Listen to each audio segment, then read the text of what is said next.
guys, Plant-Based Gabriel here, and today I'm going to be making my blueberry cobbler Instant Pot oatmeal. Now you can make this on the stovetop. I just like to use the Instant Pot. I find it's a little bit quicker and I can just set it and forget it. Now all we're going to need for this recipe is 2 cups of frozen blueberries, 3 cups of water, 1 cup of a plant-based milk. I'm using my walnut milk.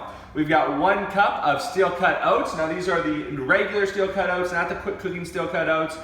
Depending on what oats you use, it will change the amount of time we do. We've got 1/4 of a cup of maple syrup. I find that gives it more than enough sweetness for myself and my family, and this will serve about 4 to 5 people. And we also have 1 teaspoon of vanilla extract. And we're gonna be cooking this in the Instant Pot. I'm gonna bring you guys in here and we're gonna go ahead and get started.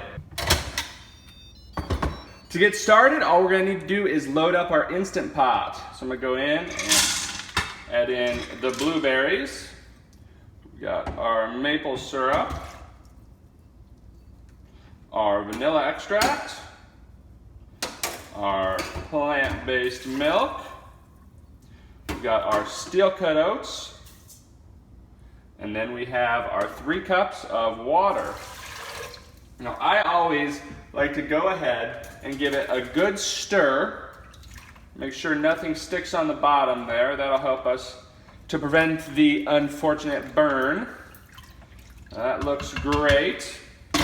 Now I'm going to set this on high pressure for 20 minutes at the pressure cook setting, and we're gonna let that naturally release. So I will be back when that is done.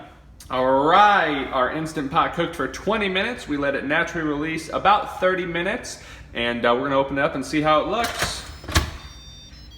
Awesome, we've got some blueberries there on the top. Now you're gonna wanna make sure and go ahead and give it a good stir, just like with the other recipes. And that looks fantastic. I'm gonna go ahead and get the kitchen cleaned up a little bit. I'm gonna get a dish of this bowled up, and I'll let you know how I think about it. I'm back, guys. The kitchen has been tidied up. I've got a bowl of my blueberry cobbler Instant Pot oatmeal dished up. I'm gonna go ahead and give it a try. I've just gotta say that it smells absolutely fantastic in here. Wonderful, wonderful, wonderful. I really love this recipe. I love the rich creaminess you get in the oatmeal, the deep blueberry texture you get. I will say, I like my oatmeal kind of a more of a looser texture or consistency. If that's not how you like it, you can always go ahead, open the Instant Pot up, let it out, let the steam open up a little bit, and you'll get a thicker consistency in just a few minutes. But I really hope you guys enjoyed this recipe. This one is a part of our Sunday morning traditions of having oatmeal. And I hope if you guys give it a try, you'll let me know how it goes down in the comment section below. And if you like this recipe video, go ahead and give me a like on Facebook at The Plant-Based Gabriel. And you can find me on YouTube at Plant-Based Gabriel. And make sure you hit that subscribe button with the little bell. I am Plant-Based Gabriel with my easy Instant Pot blueberry cobbler oatmeal, hoping that I will see you very, very soon.